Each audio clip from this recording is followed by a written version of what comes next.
So I'm going to talk about my standardized patient encounter that I had and the soap note that I wrote. I'm just going to go over a few things that I think I did well, a few things I did poorly. I'm going to start out with the things I did poorly. So when I was going through the video, watching it, and kind of noticed a few things. First one is I only went through resistive range of motion. I didn't go through passive. I didn't go through active. I should have done that. And also, it depends on the situation, but I should have used a goniometer. Probably in this situation, I'd want to use a goniometer because I have the time to do that. It's only this patient, and I can really compare bilaterally. That way, you know her range of motion. I did do it for the resistive range of motion, compare bilaterally, but I should have done it for passive, active, and see how they all were compared to the healthy shoulder. So there's that. I didn't do enough manual muscle tests. I think that completely slipped my mind. I did the supraspinatus one, but I should have done, infraspinatus because she was having pain there. Maybe could have done the deltoid, some of the bicep stuff, because she did have pain kind of radiating towards the top part of her bicep here, she said to me. So I should have done a bunch of those as well. I just did a lot of the resistive range of motions because I'm just used to, with my preceptor, he had me go out immediately, do the different types of resistances on each side.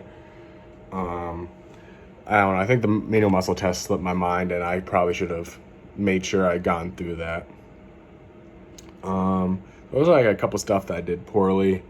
However, there are some stuff that I think I did do well. Looking back at it, I think I came into that one very confident with a patient because I've done it numerous times with Devin. Another thing I think I did well was asking about the history.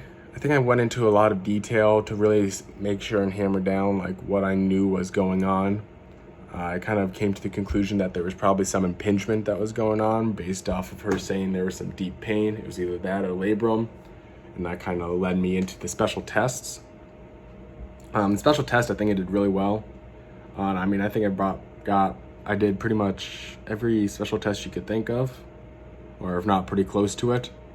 I did from like bicep tendinopathy to rotator cuff to slap to impingement.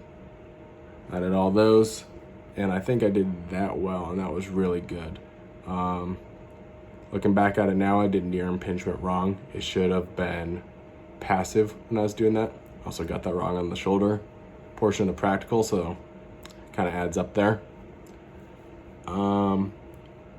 Overall, what I think I should do to kind of improve my skills, I need to take it one step at a time. Think about it in my mind. History, range of motion, make sure I go through all three range of motions, manual muscle tests, special tests. Kind of go all in order, and I need to make sure I check, do a little mental checklist in every single one of mine to make sure I hit every aspect. Because I think I was heavy in one aspect in terms of the history and what went on, and the special test. I think it was kind of those two steps in between of the range of motion, manual muscle tests, in which I wasn't so clear on or didn't do enough in, which I think I should have improved on. This would also help me with my soap note as well, because in the sections of range of motion and manual muscle tests, I did not have very many in there, and that would have helped too. I need to make sure that I need to do everything possible to rule out every single scenario, and I think that was very important. And so I think I just need to do a little bit more repetition of making sure I hit every aspect. And I think that's what I did well and I need to improve on.